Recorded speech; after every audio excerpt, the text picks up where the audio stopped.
ఒక లేడీ చాలా foul smelling vaginal discharge అవుతుంది ఆల్మోస్ట్ సిన్స్ ఒక 2 వీక్స్ నుంచి అని చెప్పేసి వచ్చారనమాట.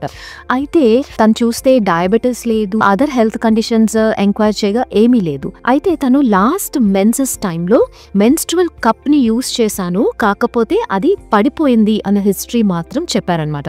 సరే అని చెప్పి నేను ఎగ్జామిన్ చేస్తాను, అసలు ఏమైనా ఇన్ఫెక్షన్ ఉందా లేకపోతే ఏంటి అని చెప్పేసి ఎగ్జామిన్ చేయగా సర్ప్రైజింగ్ విషయం ఏం తెలిసిందనంటే మెన్స్ట్రువల్ కప్ అనేది తను పడిపోయింది అనుకుని రిమూవ్ చేసుకోలేదండి. నేను ఎగ్జామిన్ చేసినప్పుడు కప్పు లోపలే ఉండిపోయింది. తనకి మెన్స్ట్రువల్ సైకిల్ వచ్చి అంటే లాస్ట్ పీరియడ్ వచ్చి ఆల్మోస్ట్ 3 వీక్స్ అవుతోంది.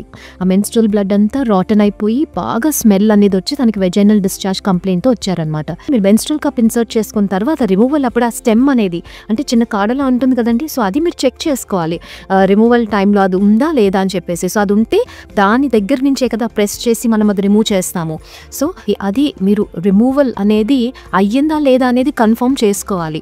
ఇలాగ పడిపోయిందిలే అని చెప్పేసి వదిలేస్తే లోపల అది అలా ఎన్ని డేస్ అయితే అన్ని డేస్ ఉండిపోయి మొత్తం మీకు ఇన్ఫెక్షన్ అనేది వచ్చేసి చాలా ఇబ్బంది అవుతుందండి. అండ్ మీకు మెన్స్ట్రువల్ కప్స్ రిలేటెడ్ ఏవైనా ఇష్యూస్ మీరు ఫేస్ చేసినా లేకపోతే వాటికి సంబంధించి మీకు ఎటువంటి డౌట్స్ ఉన్నా కూడా you can leave on the comment section. I'll try to explain. Thank you.